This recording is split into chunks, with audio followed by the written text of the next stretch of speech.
Assalamualaikum warahmatullahi wabarakatuh. Good morning and respected Mr. Dwi Joko Suroso. So on this occasion, we would like to present our project entitled Soil Moisture-Based Predictive Plant Watering and Greenhouse Psychometric Monitoring System.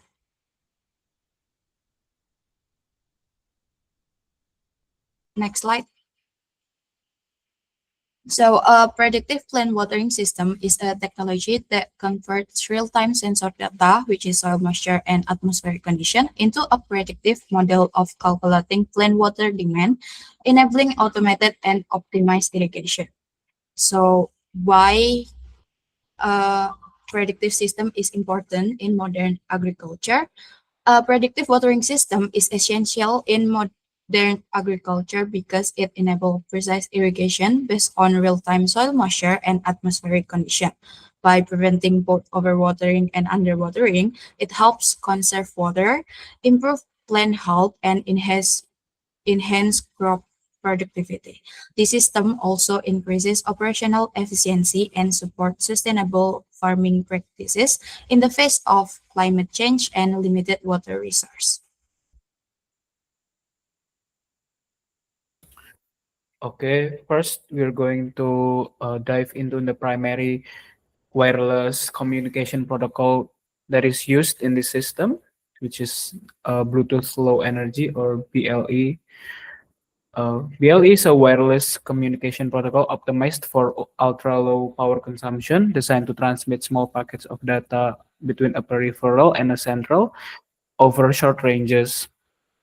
Its core architecture relies on a sleep and burst mechanism, where devices remain in a deep sleep mode for the majority of the time to conserve energy, waking up only for milliseconds to advertise presence or synchronize data hierarchically via the GATT into services and characteristics.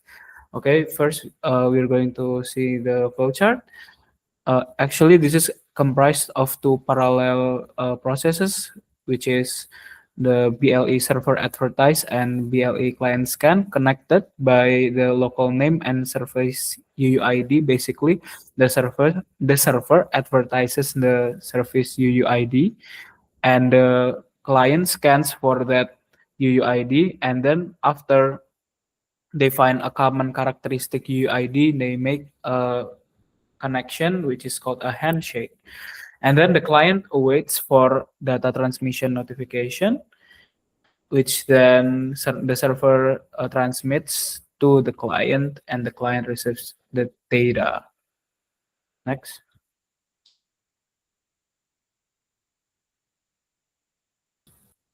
Okay, I'll be explaining the ESP32 side, which is the BLE server. So,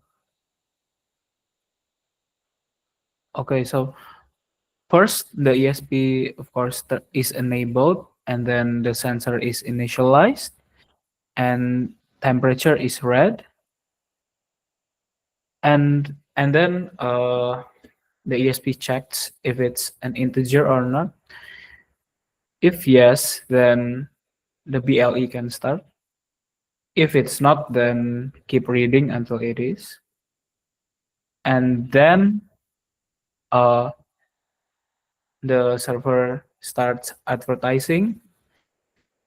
Then if the device is connected, I mean, if the client is connected to the ESP32, in this case, the client is a computer running a Python program, the ESP32 starts reading soil moisture and again reading from the THT22 sensor, which reads temperature and air humidity. And then the data is formatted. Then the data is sent to the client, which is then processed further. Okay, I will explain about the computer station. Uh, first is the session state is loaded, and after that, the BLE is initiated, and after that, the BLE will scan the device And if the device found, it will connect to the server, and if not, the VLA will restart the initialization. After that, uh, the computer will receive data from the server and parsing the data, and then update the UI about the soil, temperature, and the humidity. Next, and then the data will be added to the history.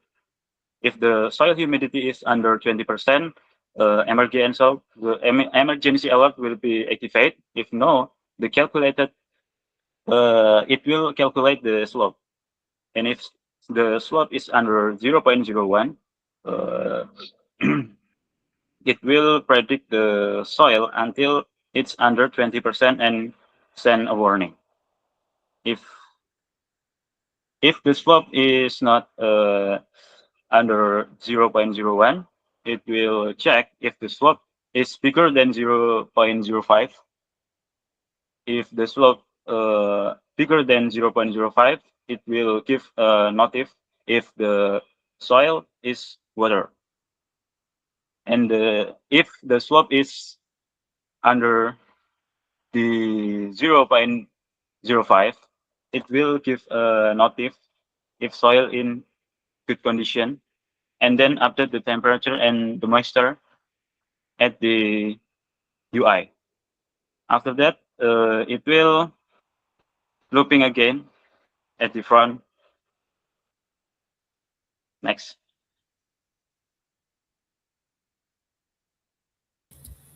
Okay, next is the sensors used in the system.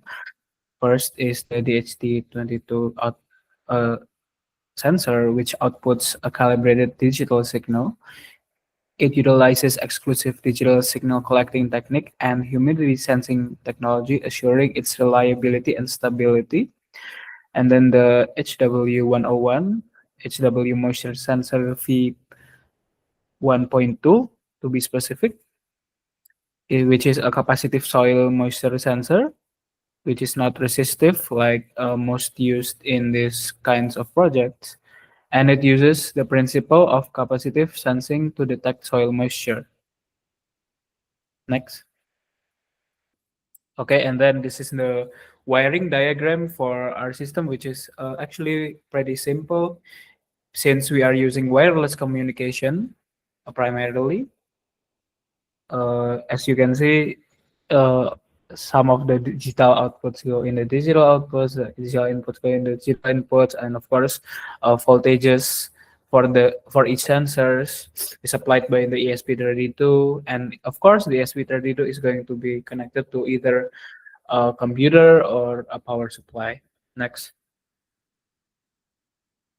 Okay, and then this is the reasoning and viability of this system. So the first is the reasoning, which is uh, can this can this system actually be used and why should it be used? Which is first the DLE is chosen because simplicity, ease of use, and flexibility. Of course, we are pretty familiar with DLE already, and the usage is not that difficult compared to other wireless communication protocols, which can be harder, especially when connecting to a server. And then it's efficient in energy since we are using a microcontroller. Efficiency energy is important, and then compatibility with many devices, especially with modern devices.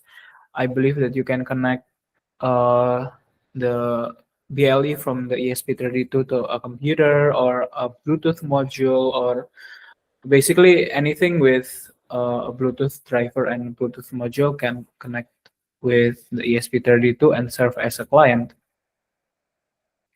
And of course, it enables the use of a computer or a laptop and can be fitted to be full duplex if needed for further development. If maybe uh, the client wants to send data for control that's available to be full duplex with using BLE. it's not really full duplex. Basically, it's going to be using two different characteristic UUIDs in that condition. And then, of course, next is viability. So for such an application in an indoor space, especially, we planned it for a greenhouse, of course, which isn't a very spacious place. It's the plants are pretty close by, etc., etc. Uh, BLE has enough range to cover a greenhouse, and ESP32 is cheap, accessible, and easily programmed. ESP32 is, of course, a commercial microcontroller, so it's not difficult to find tutorials or basic places to find how to use an ESP32.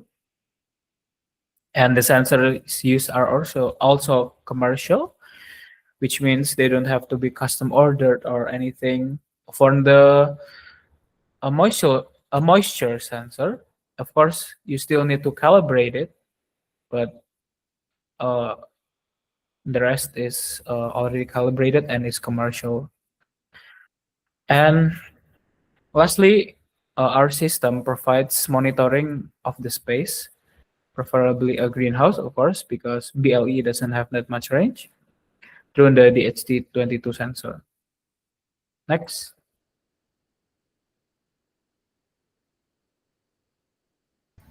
Okay, the next we're going to talk about the result of this picture is taken from the computer side or client side of the system, basically showing the status, is it online or connected, uh, in connecting mode between the client and the ESP. And then it's also showing the soil moisture, soil moisture value in percentage, temperature, air temperature, I mean, and then the humidity, relative humidity around the plant that we take the soil moisture data from. From that, we're taking the data for around 2000 data to become a graph to show the data in historical or chronological time. From that, from the data of from the 2000 data that we take, almost all of them basically near constant is around 50%. This data was taken at one of our houses in a potted plant of pandan leaf, and taken after a rain. So it should be noted why the relative humidity is really high, around 90, above 90%, and the soil moisture also kind of high, 50%. From this, we can say that the air is almost saturated. That also explain why from our data collecting event, the 2000 data is almost constant, because when the air is almost fully saturated, the moisture will be harder to evaporate, and soil cannot reduce its soil moisture. So yes, that's all. This is going to be demonstrating how we start the system. Of course, we push the enable button on the ESP32, and as you can see, we already start reading data. And after it's enabled, it's going to be connected to the computer. As you can see, it says online. And we'll wait for this to focus first. Yeah, and this hasn't started actually reading anything. This is usually where calibration happens. And nah, the moisture sensor is going to start measuring. Is going to start measuring the moisture level from the soil, and it's going to be transmitted to the smart garden dashboard. As you can see, we can clearly see the measurement from air humidity, soil moisture, and air temperature. And it's not really clear there, but you can see the notification from whether it's dry or not. As for the recommendation for future development, we recommend to making a case for all the electrical components. So it will guarantee that the electrical components will not be shorted by any water, or it will sustain in a rain, or anything that can happen when there's a water contact in the electrical connections. So another recommendation is to add a dedicated power supply. So it will not need to, so it will doesn't need supply for a computer or etc. So it will work independently with its own power supply. The next is upgrading and further calibrating the sensor, especially the soil moisture sensor, for more accurate data. The next recommendation is to adding more measurement data sets at different time data or weather conditions. So it will produce a lot more good predictions for when the plant is need to be watered. And then for the next recommendation, last but not least, for more advanced system, we recommend to adding more automatic sprinkler. So when a lower moisture, when the moisture of the plant is lower than the uh, suggested moisture, so the sprinkle will automatically spring or automatically water the plants. Okay, that's it for the recommendations. Next, uh, we move on to the last part of this presentation, which is conclusions.